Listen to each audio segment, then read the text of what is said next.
জামালপুরের বকশীগঞ্জ উপজেলা আওয়ামী লীগের অফিসে ভাঙচুর, অগ্নিসংযোগ ও বগারচর ইউনিয়ন পরিষদের চেয়ারম্যানের গাড়িতে আগুন দিয়েছে আন্দোলনকারী শিক্ষার্থীরা।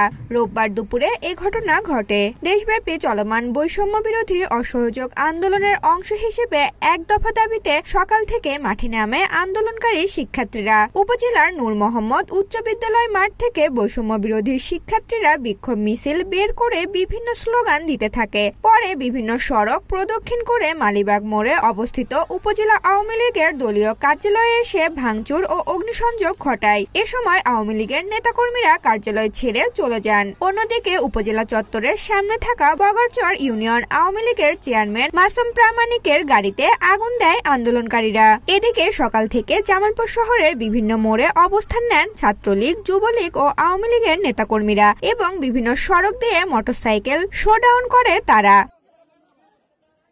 ঋতুপর্ণা চাকি, ঢাকা পোস্ট।